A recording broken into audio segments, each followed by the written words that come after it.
जय हिंद। आज हम लोग पढ़ने वाले हैं क्लास 10th का फर्स्ट लेसन जिसका नाम है लाइट यानी कि प्रकाश। प्रकाश के बारे में पढ़ने वाले हैं।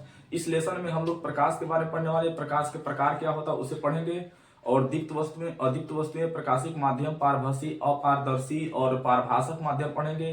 प्रकाश के गुण पढ़ेंगे और प्रकाश का परावर्तन पढ़ेंगे। अभिसारी प्रकाश पुंज, अपसारी प्रकाश पुंज पढ़ेंगे। दर्पण सूत्र पढ़ेंगे। समतल दर्पण, अवतल दर्पण, उत्तल दर्पण पढ़ेंगे और प्रकाश के परावर्तन के नियम पढ़ेंगे। तो इस लेसन से जो भी चीजें होती हैं सारी चीजों को हम कवर करने वाले हैं। वीडियो को अंत तक देखेंगे तो पूरा आपको समझ में आ जाएगा। तो चलिए शुरू करते हैं।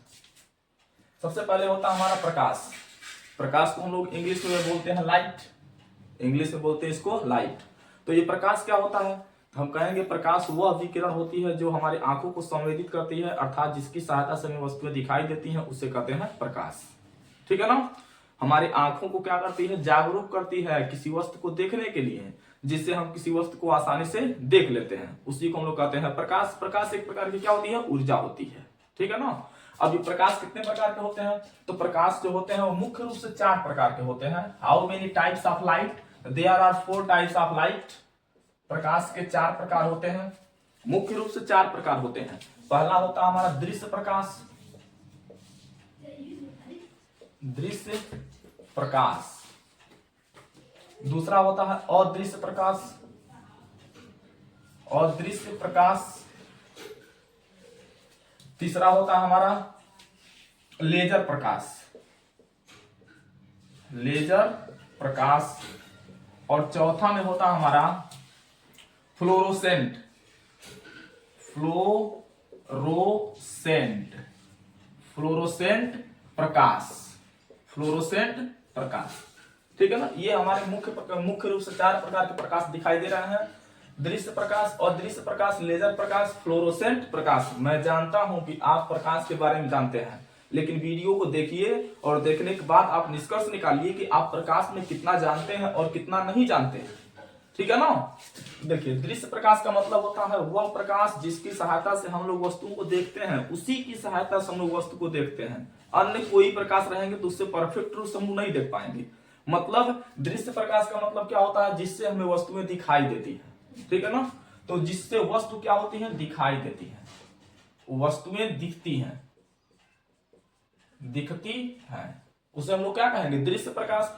और दृश्य प्रकाश जो होता है इससे हमें वस्तुएं नहीं दिखती हैं। वस्तुओं यानी कि इनकी सहायता से हम वस्तुओं को देख ही नहीं सकते हैं। ये कैसे होते हैं? तो ये दृश्य प्रकाश और दृश्य प्रकाश जो होते हैं ये 2 प्रकार के होते हैं। एक होता है हमारा पराबैंगनी। पराबैंगनी, पराबैंगनी। और एक होता है अवरक्त।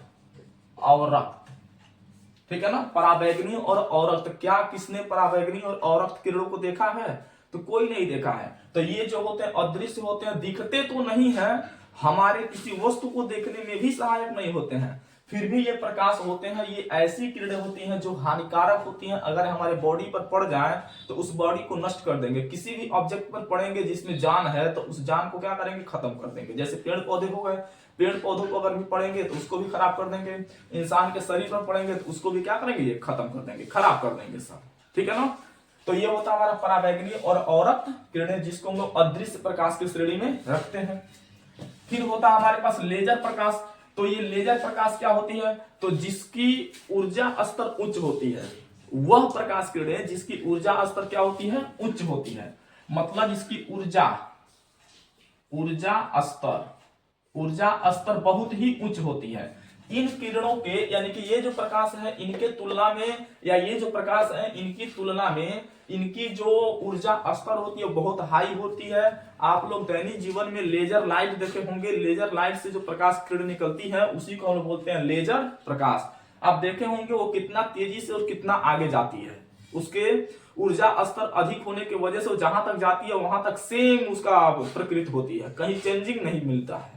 ठीक है ना। तो ये हो गया हमारा ऊर्जा स्तर जिसकी उच्च होती है, उसे हम लोग कहेंगे लेजर प्रकाश। चलिए इसके बाद हम लोग देखते हैं फ्लोरेसेंट प्रकाश क्या होता है। तो फ्लोरेसेंट प्रकाश जो होता है वह प्रकाश किरणों को उत्सर्जित और अवशोषित करने का गुण रखता है। यानी कि वे प्रकाश किरणें ये अवशोषित वह उत्सर्जित होने में सहायक होती है। यानी कि वे प्रकाश किरणें जो उत्सर्जित भी हो सकती है और अवशोषित भी हो सकती है, उसे हम लोग बोलते हैं फ्लोरेसेंट प्रकाश। ठीक है ना। तो ऑप्शनल भी ध्यान दीजिएगा, अगर कोई पूछ रहा है कि निम्नलिखित में से कौन सा प्रकाश जो होता है वो उत्सर्जित व अवशोषित होने में सहायक होता है, तो 4 यहाँ पर दिखाई दे रहा है। 4 में हमारा फ्लोरेसेंट जो प्रकाश होती है यही उत्सर्जित होती है और अवशोषित होती है। ये लेजर प्रकाश जो होती है इसकी ऊर्जा स्तर बहुत उच्च होती है। अदृश्य प्रकाश जो होती है वो पराबैंगनी और अवरक्त प्रकाश होती है। अदृश्य प्रकाश जिससे वस्तुएं हम लोग देख पाते हैं। ठीक है ना। चलिए इसके आगे हम लोग देखते हैं प्रकाशिक माध्यम। नेक्स्ट हमारा टॉपिक है प्रकाशिक माध्यम। तो यहां पर लिखते हैं प्रकाशिक माध्यम। ठीक है ना। प्रकाशिक माध्यम तो हम कहेंगे प्रकाश के गमन क्षमता के आधार पर इनको 3 माध्यमों में या 3 भागों में बांटा गया है। प्रकाश के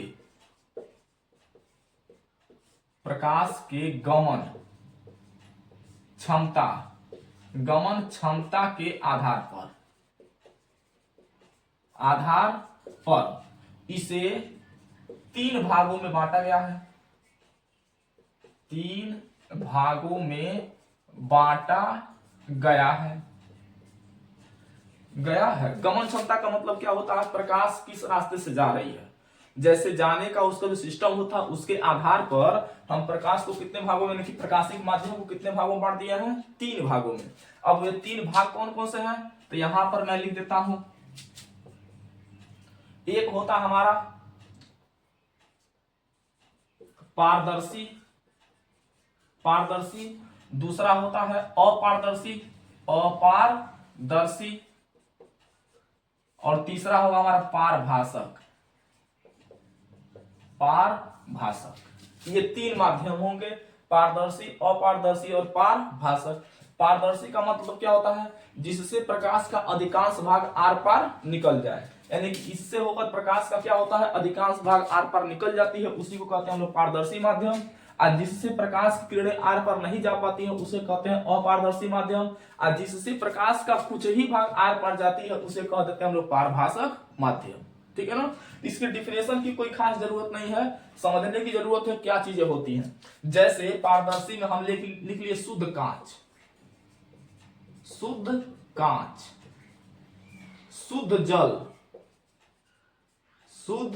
जल, ठीक है ना। निर्वात हो गया, यानी कि शुद्ध कांच ले लीजिए, शुद्ध जल ले लीजिए, निर्वात ले लीजिए। ये जो होते हैं हमारे पारदर्शी माध्यम होते हैं, क्योंकि शुद्ध जल अगर लेंगे तो शुद्ध जल से प्रकाश की किरणें आर पार चली जाती हैं। शुद्ध कांच लेंगे उसमें से भी प्रकाश किरणें आर पार जाती हैं। निर्वात जो होता है उसमें से प्रकाश किरणें आर पार जाती ही हैं।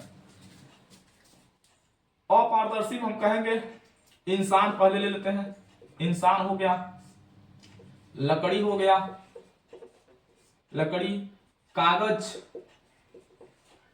कागज हो गया। उसके बाद से हम लोग दीवार ले लेते हैं। दीवार क्या बताइए, इनसे प्रकाश किरणें आर पार जाती है। इंसान है, इंसान से भी प्रकाश किरणें आर पार नहीं जा सकती हैं। लकड़ी जो होती है उससे भी आर पार नहीं जा सकती है। कागज होती है उससे भी आर पार नहीं जाएंगी। दीवार जो होती है इससे भी आर पार प्रकाश किरणें नहीं जाएंगी। इस तरह से अन्य भी उदाहरण होते हैं, देखने के लिए मिलेंगे। तो ऐसी वस्तुएं जिनसे प्रकाश की किरणें आर पार नहीं जा सकती हैं उसी को कहते हैं अपारदर्शी माध्यम। ठीक है ना। बाकी पारभाषक माध्यम क्या होता है? जिससे प्रकाश का कुछ ही भाग आर पार जाए, कुछ जाए और कुछ न जाए। तो हम कह सकते हैं, यहां पर देखिए शुद्ध जल लिखे हैं तो यहां पर लिखेंगे गंदला जल। गंदला जल का मतलब क्या है? जो शुद्ध जल है उसमें कुछ अशुद्धियां मिल जाती हैं तो गंदला हो जाता है, तो उसे हम लोग बोलेंगे गंदला जल। तो अगर कहीं खराब जल है तो उसमें प्रकाश किरण डालेंगे तो कुछ जाएंगे कुछ नहीं जाएंगी, तो उसी को हम लोग बोलते हैं गंदला जल। बाकी हमारा ये शुद्ध कांच, तो इसको कहेंगे घिसा हुआ कांच। अगर घिसा हुआ आप कांच ले लेंगे तो उसमें से भी देखेंगे प्रकाश का कुछ भाग आर पार जाएगा, लेकिन कुछ भाग आर पार नहीं जाएगा, तो वह हो जाएगा हमारा क्या, पारभाषक माध्यम। ठीक है ना। बाकी हमारा यहाँ पर देखिए लिखे है कागज, तो यहाँ पर लिख देंगे तेल, यहां पर हम लोग लिख देते हैं तेल लगा हुआ कागज। अगर किसी कागज पर हम तेल लगा देंगे तो उसमें से प्रकाश की कुछ किरणें आर पर चल जाती हैं, लेकिन कुछ नहीं जा पाती है, तो उसको हम लोग पारभाषक माध्यम बोल देंगे। उसके बाद से कोलाइडी विलयन होता है, कोलाइडी विलयन, कोलाइडी विलयन जो होती है उसमें से प्रकाश के कुछ भाग आर पार जाते हैं, कुछ नहीं जा पाते हैं, तो वो भी हमारा हो जाएगा कौन सा, पारभाषक माध्यम। हम आगे और एग्जांपल लें तो जो धुआं होता है, आगे अगर एग्जांपल लेंगे तो क्या हो जाएगा हमारा, धुआं, कोहरा, कोहरा, इनसे भी प्रकाश की किरणें पूर्ण रूप से आर पर नहीं जाती हैं, कुछ जाती हैं और कुछ नहीं जा पाती हैं। आप लोग देखे होंगे अगर धुआं में लाइट जलाएंगे तो कुछ ही प्रकाश आगे जाती है, नहीं कुछ यानी कि दूर तक नहीं दिखाई देती है। वहीं पर अगर कोहरा कहीं गिरा हुआ है तो उसमें भी प्रकाश की किरणें पूर्ण रूप से आर पर नहीं जा पाती है, तो भी हमारा हो जाएगा पारभाषक माध्यम। ठीक है ना। तो ये हो गया हमारा पारदर्शी, अपारदर्शी, पारभाषक माध्यम। किसके आधार पर, यानी प्रकाशिक माध्यम, प्रकाश की गमन क्षमता के आधार पर प्रकाशिक माध्यम कितने प्रकार के, 3 प्रकार के होते हैं, पारदर्शी, अपारदर्शी और पारभाषक माध्यम। ठीक है ना। अगर आपको ये नोट करना है तो आप इसका स्क्रीनशॉट ले सकते हैं जब तक हम इसको इरेज करते हैं। चलिए अब हम लोग देखते हैं इसके बाद का जो टॉपिक है, इंपॉर्टेंट टॉपिक है, ध्यान में रखना है, कहीं पर छोड़ करके जाना नहीं है। अगर देखेंगे तभी समझेंगे, नहीं देखेंगे नहीं समझेंगे। ठीक है ना।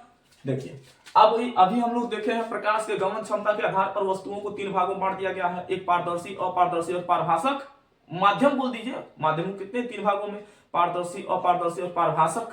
ठीक है ना। उनको वस्तु भी बोल सकते हैं।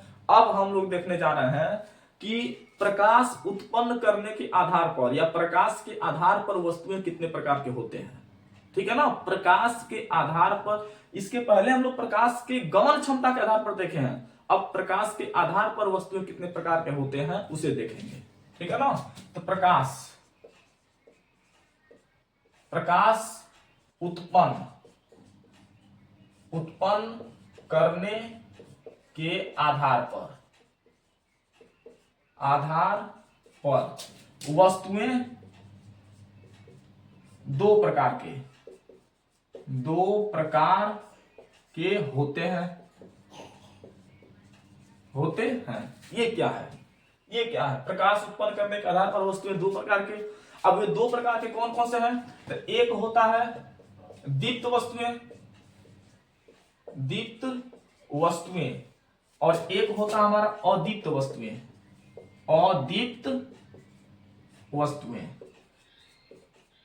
ठीक है ना। एक दीप्त होता है और एक अदीप्त होता है। देखिए जैसे हमारा कहने का मतलब यह है कि कुछ वस्तुएं होती हैं जो स्वयं प्रकाश उत्पन्न कर लेती हैं, लेकिन कुछ वस्तुएं ऐसी होती हैं जो स्वयं प्रकाश उत्पन्न नहीं करती हैं।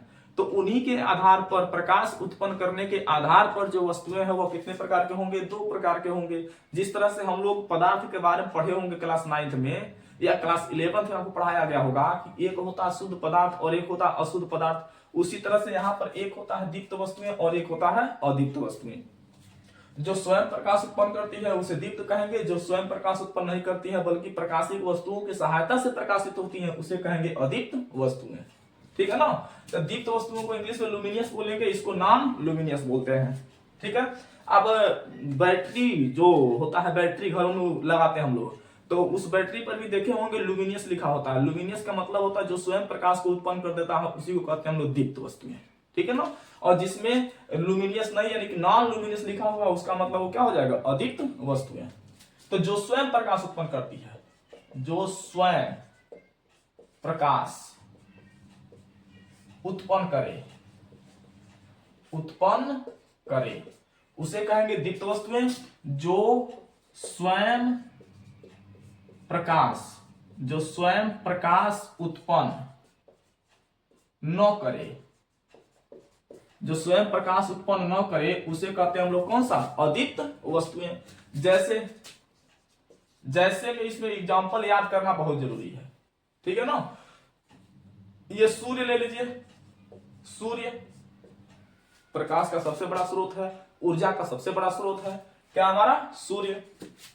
चंद्रमा नहीं, तारे। चंद्रमा कभी भुलाकर किसे मत लिखिएगा। चंद्रमा जो होता है वो स्वयं प्रकाश उत्पन्न नहीं करता है, वो किसी अन्य वस्तु के सहायता से प्रकाशित होता है।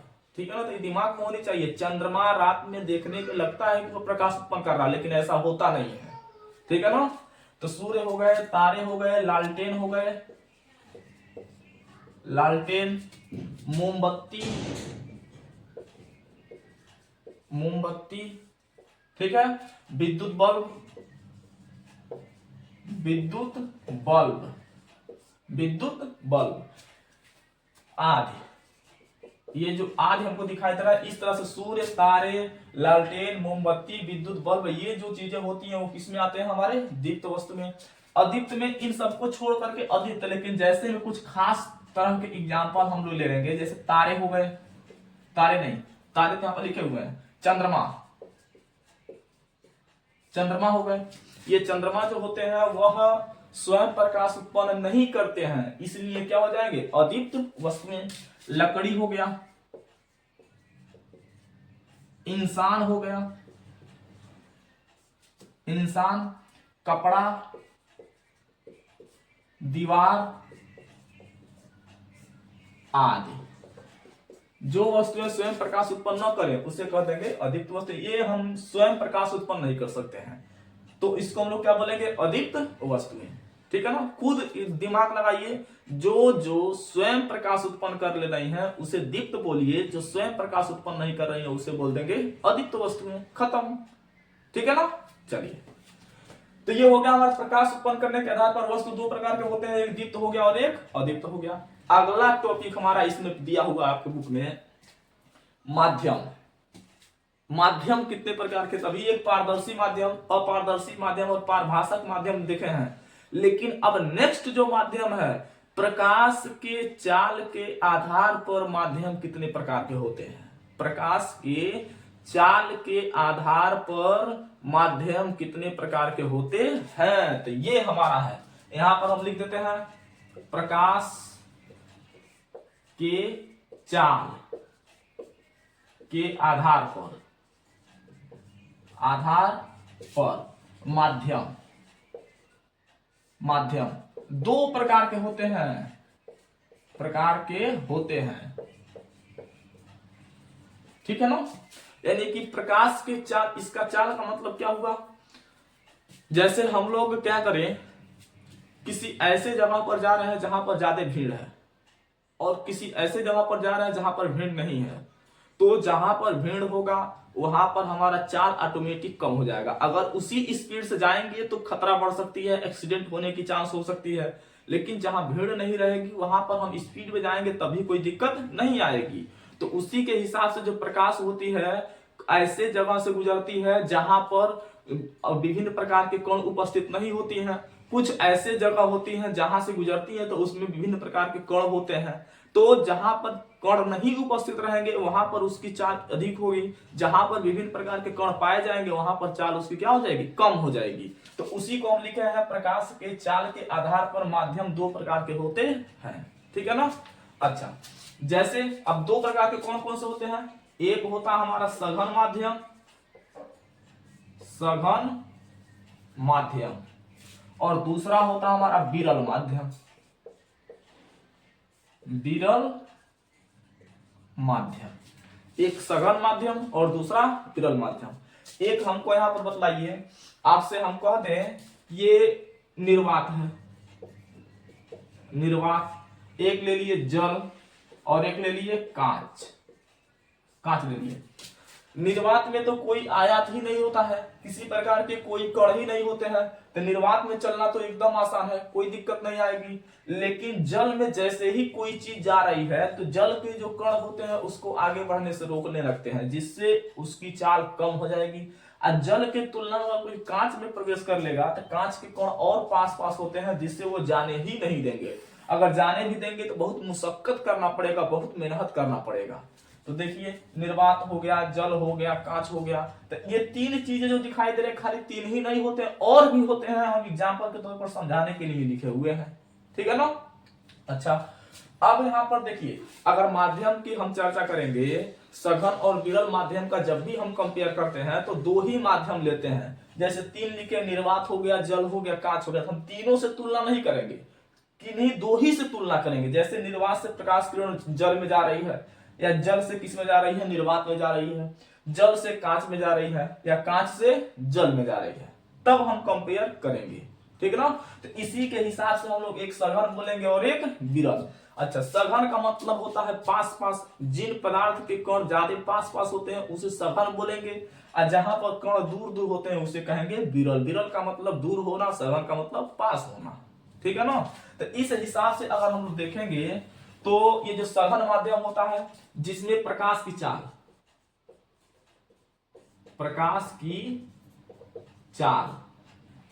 चाल न्यूनतम होती है, जिसमें प्रकाश की चाल क्या होती है, न्यूनतम होती है, उसे हम लोग कहेंगे सघन माध्यम। जिसमें प्रकाश की चाल अधिकतम होती है,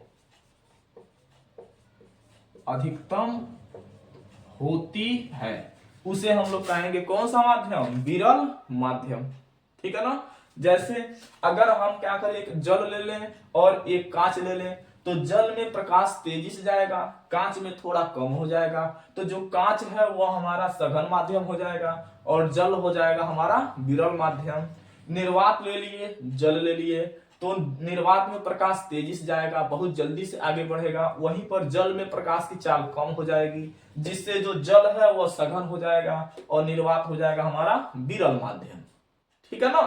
तो ये बात आपको समझ में रखना, प्रकाश की चाल अगर कम हो जाएगी। बाकी एक और इसका डिफिनेशन होता है, जो प्रकाश के अपवर्तन के हिसाब से इसका डिफिनेशन दिया जाता है, तो उस डिफिनेशन को हम बतलाएंगे जब प्रकाश का अपवर्तन बताएंगे तब। लेकिन ये जो डिफिनेशन बताए हैं और वो जो डिफिनेशन है, दोनों में कोई ज्यादा फर्क देखने के लिए नहीं मिलेगा। प्रकाश के चाल में कमी या वृद्धि होने के कारण ही प्रकाश किरणें अपवर्तित होती हैं। अगर प्रकाश के चाल में कमी या वृद्धि न हो तो वह कभी अपवर्तित होबे ही नहीं करेंगे। ठीक है ना। तो यही कारण होता है उसका, प्रकाश की चाल जैसे ही अधिक से प्रकाश की चाल अधिक है, ऑटोमेटिक कम हो गई तो अपने रास्ते से भटक जाएगा। प्रकाश की चाल कम है, ऑटोमेटिक अधिक हो रहा है, तब भी वो अपने रास्ते से क्या हो जाएगा, भटक जाएगा। तो चाल पर ही निर्भर करता है उसका अपवर्तन। ठीक है ना। तो ये हो गया हमारा सघन माध्यम और ये हो गया विरल माध्यम। बात समझ में आया। चलिए, इसके बाद हम लोग देखते हैं प्रकाश के गुण। Properties of light, very very important है। इसको अगर जरूरत है आपको, अगर नोट करना चाहते हैं तो नोट कर सकते हैं, या स्क्रीनशॉट लेकर के रखना चाहते हैं तो स्क्रीनशॉट ले सकते हैं। चलिए, अब हम लोग देखते हैं प्रकाश के गुण। ये स्टार पॉइंट इस पर लगा रहे हैं। वैसे तो स्टार सब है, कोई आपके लिए ऐसा नहीं है जिसको आप छोड़ सकते हैं, सबकी जानकारी होनी चाहिए, लेकिन कुछ ऐसा होता है जो यूनिक होता है, तो ये यूनिक के श्रेणी में रखते हैं। प्रकाश के गुण,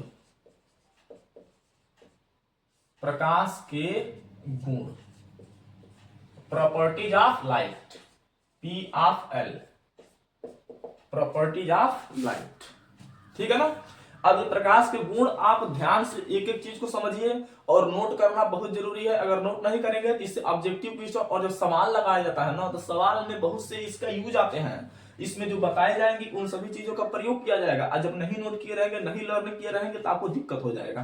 तब वही आप फटाफट पन्ना पलटेंगे, बार बार पन्ना पलटो, कहीं फार्मूला देखो, तो वहां से दिमाग आपका जो कंसंट्रेट होता है वो भटक जाता है इधर उधर, जिससे सवाल आप नहीं लगा पाते हैं। ठीक है ना।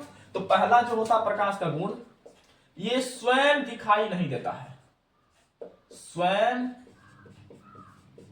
दिखाई नहीं देता है। किसने प्रकाश को देखा है? कोई प्रकाश को देखा है? प्रकाश हमें स्वयं दिखाई नहीं देती है, प्रकाश की सहायता से हमें वस्तुएं दिखाई देती हैं। तो पहला गुण तो यही हो गया ना कि प्रकाश स्वयं दिखाई नहीं देती है। ठीक है ना। अच्छा, प्रकाश की सहायता से हमें वस्तुएं दिखाई देती हैं। वस्तुएं दिखाई देती हैं, बताइए, ये भी तो इसका गुण है। प्रकाश स्वयं नहीं दिखाई दे रहा है, एक गुण है। प्रकाश की सहायता से हम वस्तुओं को देख पा रहे हैं, तो ये भी तो ये उसका गुण है। तो प्रकाश की सहायता से हमें वस्तुएं क्या होती हैं, दिखाई देती हैं। थर्ड प्रॉपर्टीज हम बोल सकते हैं कि दृश्य, चूंकि हम लोग दृश्य प्रकाश ही पढ़ रहे हैं, तो दृश्य प्रकाश की तरंग दैर्ध्य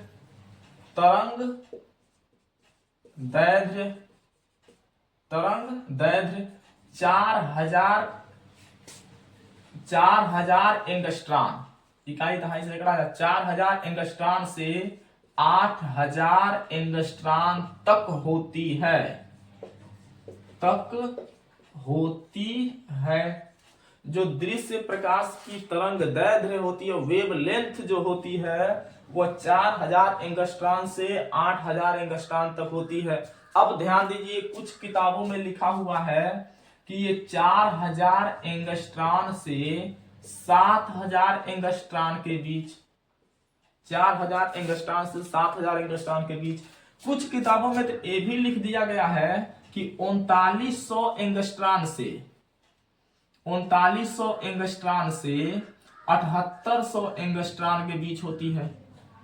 7800 एंगस्ट्रॉन के बीच होती है। तो किसको माना जाए? इसके देखिए, आजू बाजू आपके ऑप्शनल में दिया रहता है। अगर इसके करीब में कहीं पर दिखाई दे रहा, ये दिखाई दे रहा तो इसको मार दीजिए, ये दिखाई दे रहा तो इसको मार दीजिए, ये दिया तो इसको मार दीजिए, कोई ना कोई होगा। देखिए ये 39 है और ये कितना है, 40 है। 39 से 78 और 4000 से 8000, ये सही लग रहा है। लेकिन ये वाला जो दिया हुआ हमको नहीं सही लग रहा है, लेकिन बुक में दिया हुआ है, किसी बुक में लिख दिया हो तो हम इसको भी लिख दिए, ठीक है ना, ताकि ये ऑब्जेक्शन ना हो कि सर इस किताब में इतना दिया है, आप इतना बता दिए हैं, ठीक है ना। लेकिन सही में जो है वह यही होता है, ये या ये, इन दोनों को आप सही मान सकते हैं, इसको सही नहीं मान सकते हैं, क्योंकि इतना डिफरेंस नहीं देखने के लिए मिलेगा, ठीक है ना। तो दृश्य प्रकाश की तरंग दैर्ध्य इतना होती है, ठीक है ना। अच्छा, अब देखिए निर्वात में प्रकाश की चाल, निर्वात में जो प्रकाश की चाल होती है, निर्वात में प्रकाश की चाल वह 3 × 10⁸ मीटर प्रति सेकेंड होती है। 3 × 10⁸ मीटर प्रति सेकेंड, या 3 × 10⁵ किमी पर सेकेंड। किमी पर सेकेंड मतलब ये कि जो निर्वात में प्रकाश की चाल होती है, 1 सेकेंड में 3 × 10⁸ मीटर तक जा सकती है, या 3 × 10⁵ किलोमीटर तक जा सकती है। अब बात को समझिए, ये जो 3 × 10⁸ रखा गया है, या 3 × 10⁵, ये एग्जैक्ट यही नहीं है, इतना नहीं होता है, इससे कुछ कम होता है। इसका आंकिक वैल्यू जो होता है वह 2 9 9 5 6 7 3 2 5 6 3 2 ऐसे करके दिया हुआ है। तो ये अप्रोक्सीमेटली हम लोग मान लेते हैं कि 3 × 10⁸ या 3 × 10⁵, लेकिन एग्जैक्ट इतना नहीं होता, इससे कम होता है। लेकिन जब हम साइंटिफिक नोटेशन में लिखते हैं तो उसको जब पावर के रूप में लिखा जाता है तो कुछ इस तरह से लिख देते हैं, ठीक है ना। क्योंकि प्रकाश को कोई एग्जैक्ट नहीं नाप पाया है कि हाँ इतना ही होता है, अनुमानित ही हम लोग देखते हैं, कुछ उसमें कम बेसी होती है। फिजिक्स है, फिजिक्स केमिस्ट्री जो होती है वह अनुमान पर डिपेंड होती है। कुछ चीजें ऐसी होती हैं जिनको हमको नगण्य लेकर के चलना पड़ता है, ठीक है ना। तो 3 × 10⁸ यही हमको यूज करना है। सवाल जब लगाएंगे तभी इसी का यूज करेंगे। चलिए ये 5वां हम लोग देखते हैं, प्रकाश तरंग की आवृत्ति फ्रीक्वेंसी। प्रकाश तरंग की आवृत्ति कितनी होती है? तो 4.3 × 10⁻14 से 7.5 × 10⁻14 प्रति सेकेंड। 14 प्रति सेकेंड, यानी कि 1 सेकेंड में ये इतना बार कंपन करता है। 4.3 × 10⁻14 से 7.5 × 10⁻14 बार कंपन कर लेता है ये 1 सेकेंड में, ठीक है ना। अब देखिए 10/14 लिखने का मतलब बहुत बड़ा वैल्यू है। 10 पर 14 लिखने का मतलब ये बहुत बड़ा वैल्यू है। इतना बार तो यह 1 सेकेंड में कंपन करता है, इस तरह से कंपन करता है। ठीक है ना। तो ये भी आपको याद रखना है, प्रकाश तरंग की आवृत्ति कितनी होती है। ठीक है ना। अच्छा, उसके बाद से हम छठवां लिखेंगे। छठवां जो होती है, प्रकाश को गमन करने के लिए किसी माध्यम की आवश्यकता नहीं होती है। प्रकाश को गमन करने के लिए, प्रकाश को गमन करने, गमन का मतलब होता है जाना, प्रकाश को जाने के लिए किसी भी माध्यम की आवश्यकता नहीं होती है।